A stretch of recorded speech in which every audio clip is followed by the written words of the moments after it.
Olá, pessoal! Que bom poder compartilhar essa experiência com vocês nesse conforto do inverno, estando de volta com o nosso programa Sim para a Literatura. Tome um café bem quentinho, se acomode na poltrona e curta junto comigo.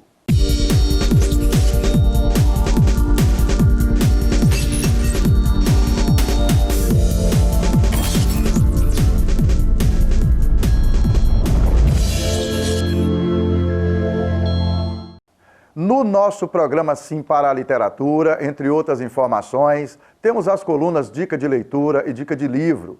Temos também as colunas Apaixonados pela Leitura, O Livro da Minha Vida, a participação de telespectadores, além de entrevista e muito mais. Nas edições do mês de setembro, vamos de conversa em conversa estabelecer relações entre o hábito da leitura, a nossa liberdade de pensar, que é muito estimulada pela leitura, e a nossa liberdade de externar o que pensamos, a nossa liberdade de expressão. Vamos costurar a leitura com democracia. Os romances são os sonhos da humanidade. Sem os romances, todos seríamos mais loucos. E a literatura em geral, assim como a arte, são as maiores armas que o ser humano dispõe para lutar contra o horror e o caos. Como já dizia a escritora espanhola Rosa Monteiro. É isso, pessoal, sempre ele, o livro. O que é um livro? Ele é um ramalhete de ideias, é uma coisa que faz com que a gente embeleze a nossa reflexão, a nossa prática, a nossa percepção, aquilo que nos ilumina em vários sentidos. O contato com os livros e com as histórias contadas em suas páginas podem ter um efeito terapêutico para as nossas vidas e nos fazer muito bem. Penso que a literatura chega a ser um bom remédio para algumas coisas, porque você que, quando lê, você se vê ali, de repente, dentro das palavras alheias. Então é como se corresse alguma coisa. Você pode ler com o coração, pode se emocionar, você pode ler com a mente, pode raciocinar em cima da história, mas você pode ler com a espinha dorsal também, correr aquele quenturinha, aquele calor, aquele frêmito pela espinha dorsal, aí você se sente ali nessa leitura.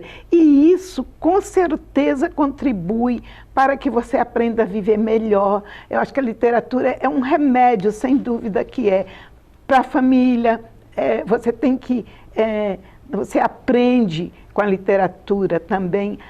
E muitas das histórias contadas nos livros podem mudar nossas vidas. Na nossa coluna, O Livro da Minha Vida. Na democracia, vamos falar de diversidade?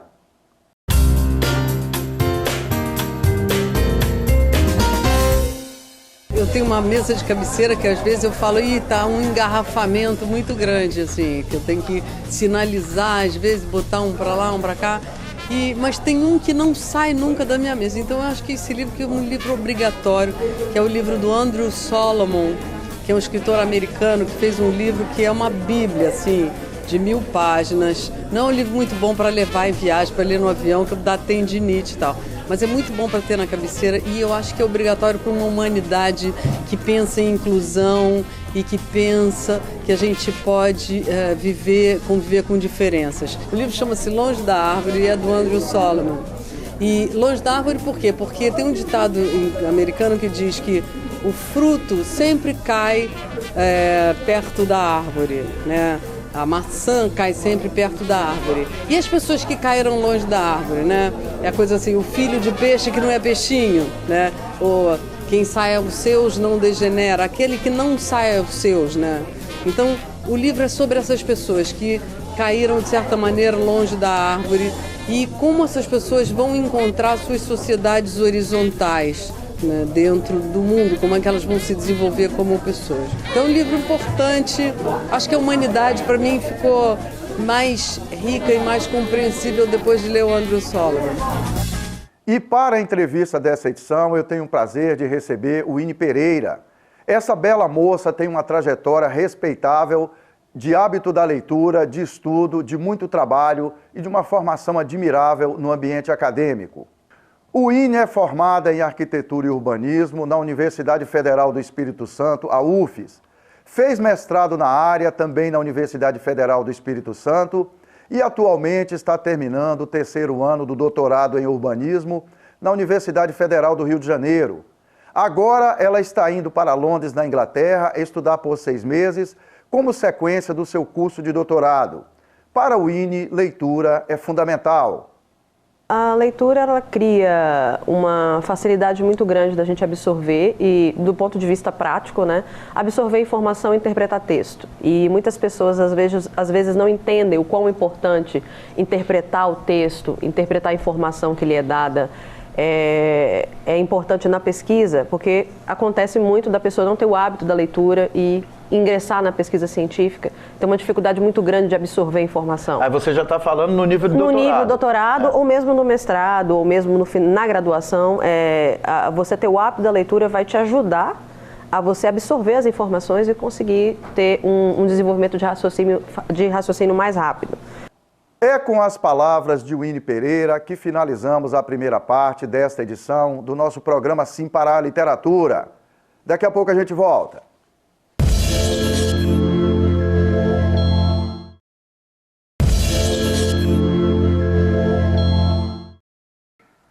Estamos de volta com o nosso programa Sim para a Literatura e é muito bom continuar na sua companhia. E na continuidade do papo sobre democracia e leitura, vamos de Arlene Campos, na nossa coluna Dica de Leitura desta edição.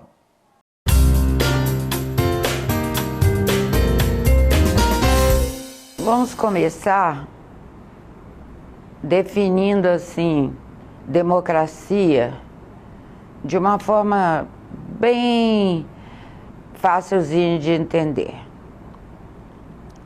Demo é povo, cracia é qualquer tipo de governo. Democracia seria, ou será, ou não será, o governo do povo.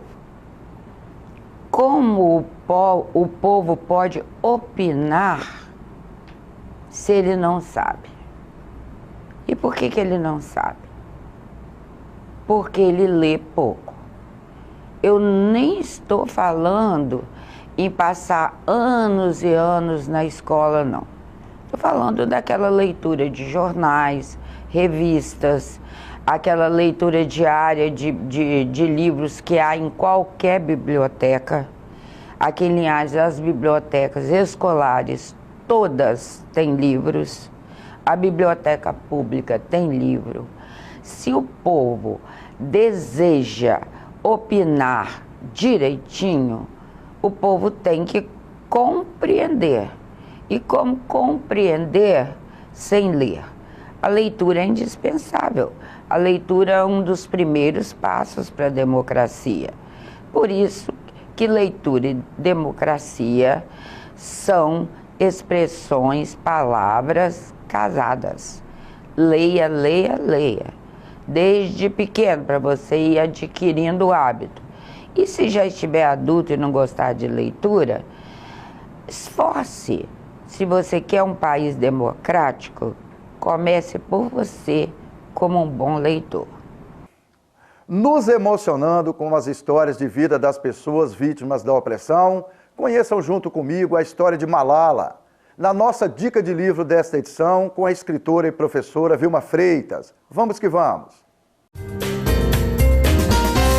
Bom, eu, Vilma de Freitas, eu recomendo este livro, a Malala. Essa história muito interessante, intrigante e às vezes muito revoltante também, porque é a história de uma menina que sofreu um atentado porque queria simplesmente o direito de poder ir para a escola, de estudar, um direito primordial para qualquer ser humano, para qualquer sociedade. E a Malala hoje é um símbolo de luta, é um símbolo de perseverança e resistência e que luta pelos seus direitos.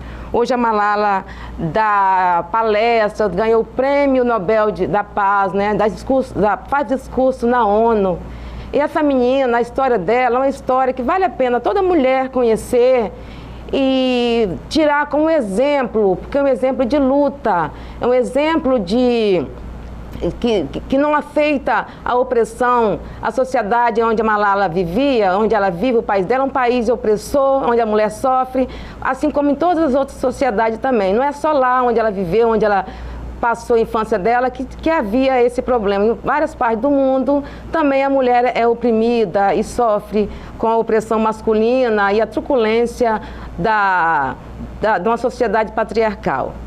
Então, a Malala, o que mais marcou nessa história, quando ela tinha que fugir, ela tinha que esconder os livros, esconder a mochila, não podia levar, porque a perseguição era maior. Os talibãs, quando ocuparam a região dela, a Malala passou perseguições, quase perdeu a vida. Então, é um livro que pode ajudar muito a mulher a entender todas as perseguições que a mulher passa em todas as partes do mundo, né? Não só no país da Malala. Numa sequência de bate-papo cabeça sobre democracia e literatura, na nossa coluna Participação de Telespectadores, vamos de Eliane Bravo.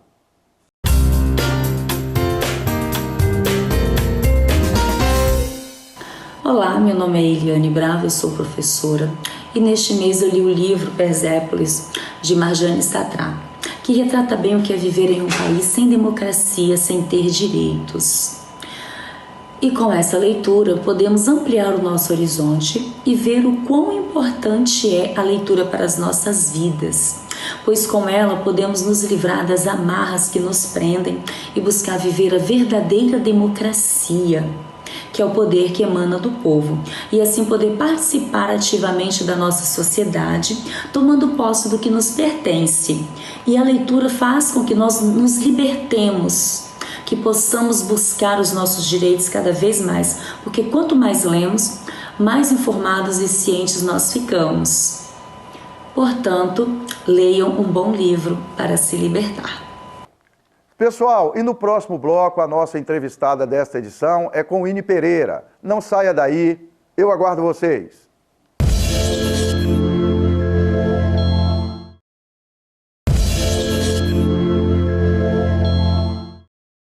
Estamos de volta com o nosso programa Sim para a Literatura e é muito bom continuar na sua companhia. E vamos juntos para a entrevista com Ine Pereira.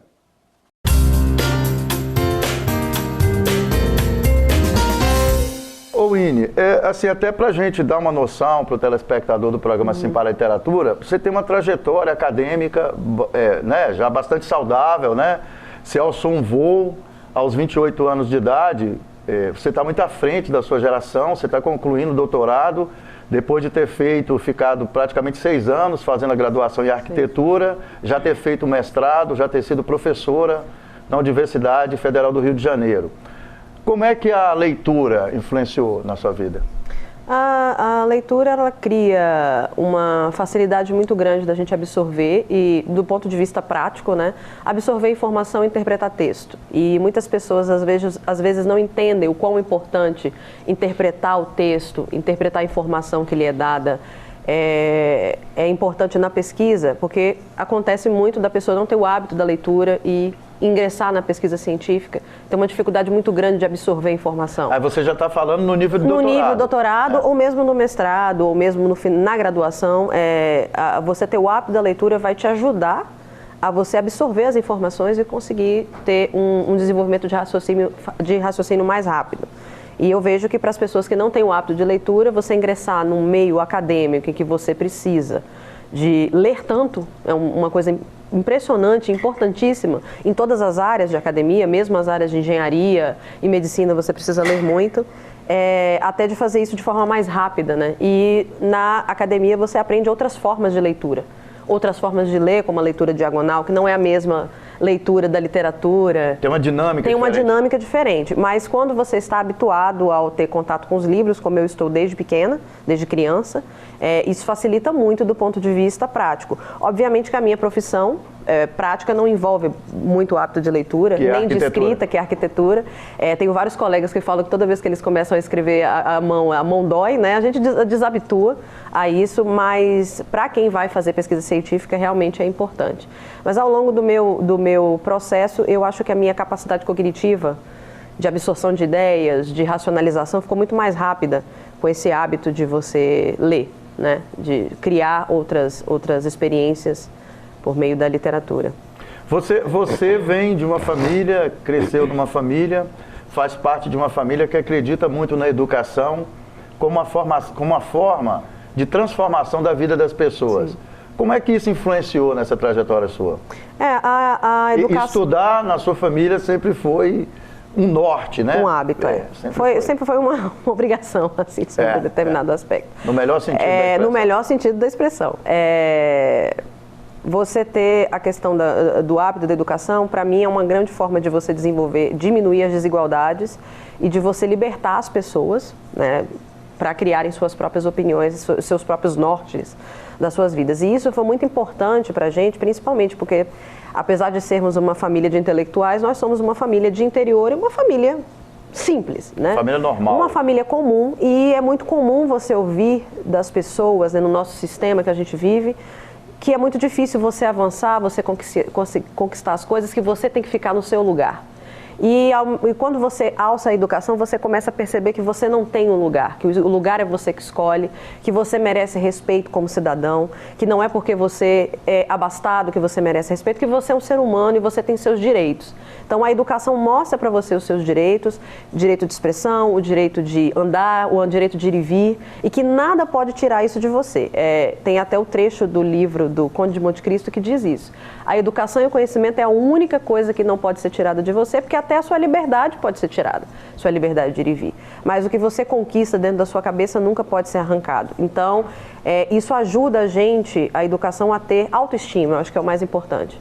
De você se sentir pertencente e de se sentir importante, mesmo a cultura e talvez a economia dizendo que por fato de você não ser abastado, de você não ser uma pessoa branca, que é o nosso caso, né? Você não merece estar Normalmente ali. As famílias negras têm uma trajetória muito mais difícil. Muito mais difícil. Né? Isso a realidade mostra. Isso, a realidade mostra, quer, né? As pessoas habitualmente... O desafio é muito maior. Muito maior, a gente sofre desprivilégios, existe uma fábula de que a pessoa negra é menos inteligente do que as brancas, de que a gente é a massa de mão de obra, né? A massa...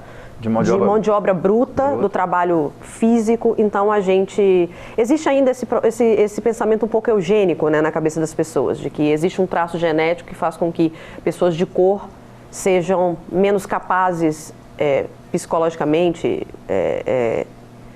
intelectualmente, do que as pessoas brancas. Mas a gente mostra aí que isso não é realidade. A gente vê os indianos também, que são hoje as maiores sumidades de tecnologia do mundo, são os estudantes indianos.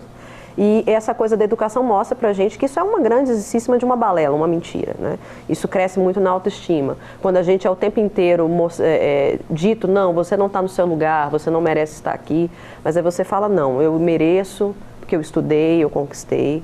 Mesmo que a gente não tenha R$1 milhão de dividendos, né, de debêntures. A sua transição da graduação para o mestrado e do mestrado para o doutorado, você teve seus projetos aprovados na concorrência com uma determinada quantidade de pessoas para aquele evento.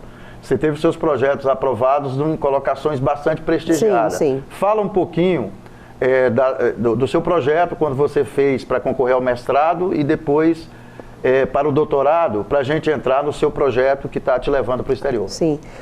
Eu entrei, desde o final da minha graduação, eu tenho estudado mudanças climáticas, a questão da ecologia do planeta, a gente tem essa questão da Amazônia agora que tem aberto os olhos das pessoas para esse assunto, né? E o meu projeto do mestrado era sobre inundações, sobre a nossa relação da urbanidade, da cidade com os rios, né? Como a gente trata os rios como nossos inimigos, o rio é sempre o aspecto poluído e a natureza toma o seu lugar. Como se o rio fosse uma rede de esgoto. Se o rio fosse uma rede de esgoto, o rio é sempre um recurso, ele não é um bem natural, ele é um recurso para você usar para as turbinas, mesmo para abastecer a cidade, e não é tratado com respeito, mas a natureza ela sempre toma o seu lugar. E o rio, ele tem a várzea dele, onde ele inunda. A maioria das cidades constrói nesse lugar e as inundações vêm e tomam conta. Só que a maioria das pessoas que moram nessas várzeas inundáveis são pessoas de classe baixa, pessoas humildes, que são excluídas do processo da urbanização. Que normalmente vivem na linha da pobreza. Vive na linha da pobreza e constrói ali porque é o lugar né, em Aquiles foi relegado, e elas constroem um senso de comunidade, por isso que muitas pessoas têm, por que não sai de lá, não tira? Não é tão simples, você constrói uma vivência, gerações de família morando daquele jeito, e aquelas pessoas são as mais afetadas pelo evento de inundação e ao mesmo tempo são as que menos têm capacidade de se recuperar e de voltar a residir, ter um pouco mais de dignidade, né? A gente vê, cada vez que chove aí, a mídia está cheia de mensagens. E na concorrência, quando você concorreu para fazer o mestrado, para o projeto do mestrado, qual foi a colocação do seu projeto? O projeto foi uma das etapas, né? Eu fiz uma prova de conhecimentos específicos, teve o projeto e uma entrevista e eu fiquei em primeiro lugar nessa... Primeiro lugar não, foi terceiro, mas como 2 pessoas desistiram, eu acabei ficando em primeiro lugar dessa competição, que é mais uma forma de provar de que a gente tem, né? Nossas capacidades cognitivas são totalmente iguais às de quaisquer outros. E o seu projeto aí, aqui da UFES, a Universidade Federal, onde você fez o mestrado, para a Federal do Rio de Janeiro.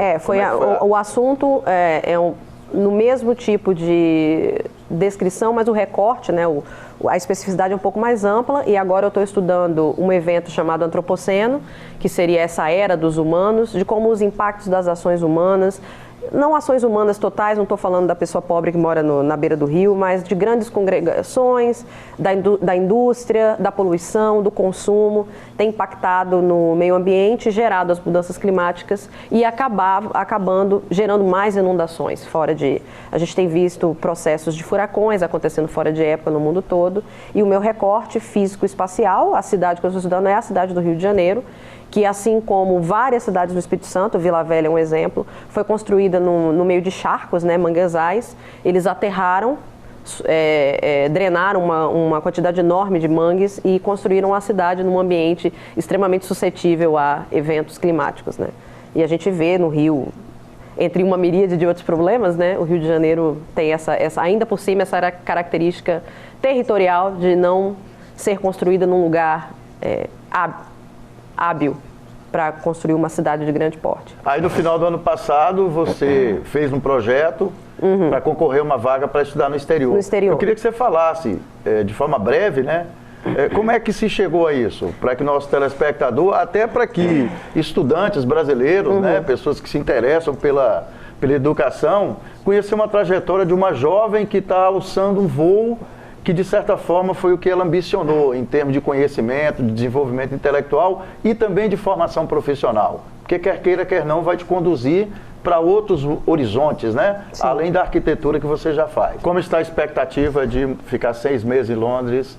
Você vai como pesquisadora convidada? Sim, vou como pesquisadora convidada, né? E é diferente o status, né? Não é como aluna. Mas eu tenho que estar lá nas atividades do laboratório. Obviamente que eu estou morrendo de nervosismo, porque eu nunca saí do país. Falei até com o senhor que eu queria agarrar na barra da calça do senhor e na barra da saia de mãe. Porque não é habitual para mim estar fora, longe da minha família. Não sou, como diz o senhor, uma menina mimada, mas eu sou uma pessoa que gosta muito de ficar perto da família. E é muito novo, obviamente que quando eu fui ao Rio de Janeiro a situação era muito parecida, estar perdida numa cidade muito grande, eu não estava habituada a morar numa grande metrópole, diferente, sem conhecer ninguém. O Rio a gente não tem família, né? E em Londres muito menos. Só que agora eu estarei indo para um lugar onde a cultura é diferente, o clima é extremamente diferente, onde as pessoas não falam português, mas a gente tem que se adaptar a tudo, tem que ter resiliência, né? A palavra do momento é resiliência, é a capacidade da gente se adaptar às coisas que vêm, e não é como se a gente estivesse indo fazer uma coisa ruim também, né? Minha adaptação é para fazer uma coisa extremamente boa. Pessoal, vocês naturalmente perceberam, né, que eu estou fazendo essa entrevista com orgulho muito grande, porque o Winnie é minha filha. Eu tive a experiência ao longo da minha vida de participar da criação de mais 4, 2 meninos e 2 meninas.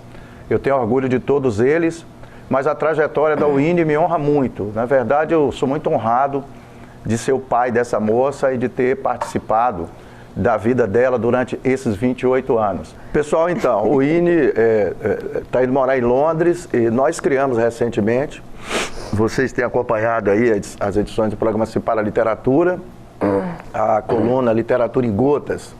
São curiosidades sobre a literatura. E nós teremos o prazer de ter o Winnie como correspondente especial do programa Sim para a Literatura e para outras situações também aqui da TV Sim de Linhares, direto da Europa.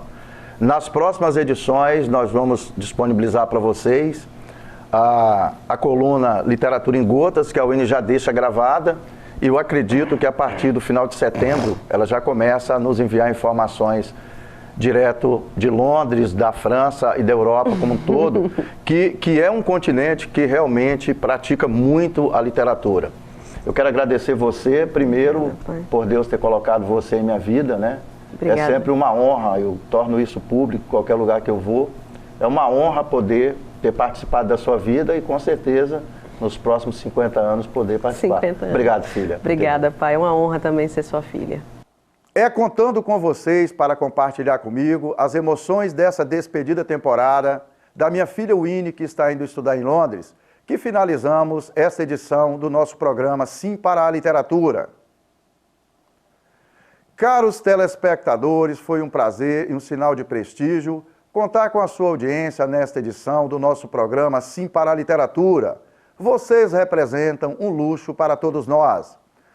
Para que vocês tenham acesso às edições anteriores e aos vídeos do programa, acesse youtube.com/Sim para a Literatura. Entre em contato conosco através do e-mail simparaliteratura@gmail.com. Agradecemos a sua audiência em Vitória e Grande Vitória, através do canal 16.1 na TV aberta. Saudações poéticas literárias e muito obrigado.